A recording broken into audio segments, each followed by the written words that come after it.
How's it going? You all right? Yeah, I'm doing well. What can I Yeah, do good. for you? Hey, I've only just jumped on, so sorry if we've already talked about it. I was just going to ask what you thought about the Ngannou Blaydes stoppage. I actually didn't see the fight. Can you Oh, explain what happened?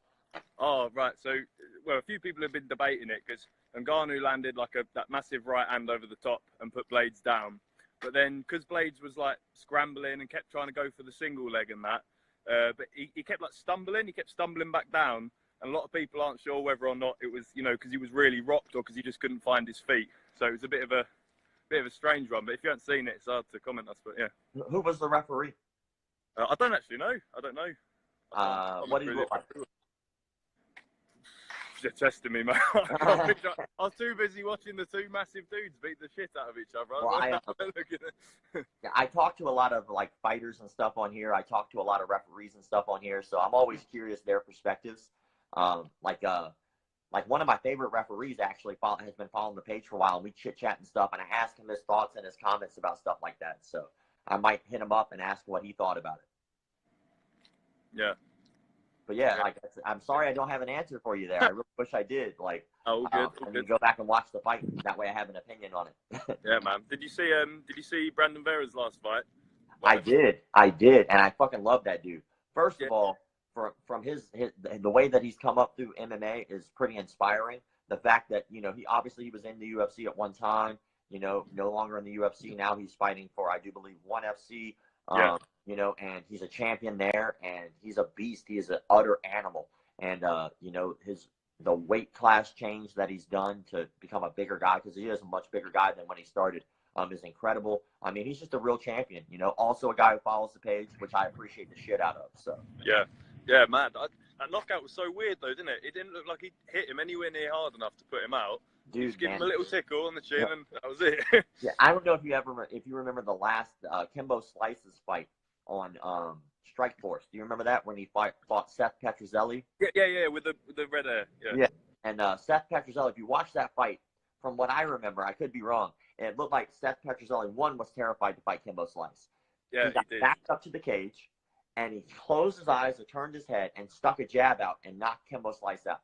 And that was the end of Strikeforce. But sometimes, it doesn't have to look hard to actually be effective, because I damn sure can tell you Kimbo Slice didn't take a fall there. He wanted to damn fight, and he had way more to lose than he did to gain from that. So sometimes the tactic gets it. Yeah, it's true. I suppose pretty much most of Anderson Silva's knockouts look like that, don't they? That you don't look like he's hitting hard at all. He's just hitting flush, hitting them sweet. Yeah, man. He has good timing, and he's fighting Ariel coming up soon. He's fighting Stylebender.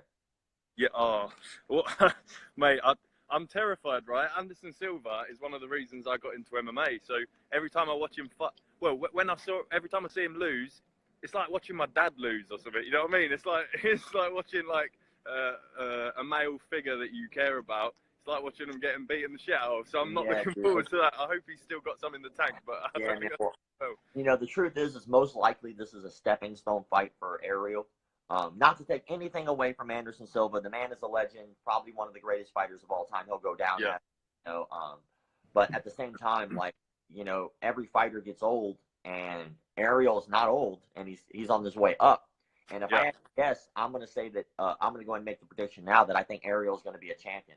I think he's going to have a belt. He's going to have a strap, and he's going to be there for a little while too, because the guy is smart. He's an intelligent fighter. He's a hard worker. And his style is unique. He's very similar to Anderson Silva. He's very similar to John Jones. Yeah. But he's definitely younger. So I know he said he doesn't really like it, doesn't he? But people are calling him the new John Jones. And he does. He has that similar style of being loose. I think that's the evolution of the MMA world, is having a style very similar, to be as open and free with your technique as possible, because it's hard to read that.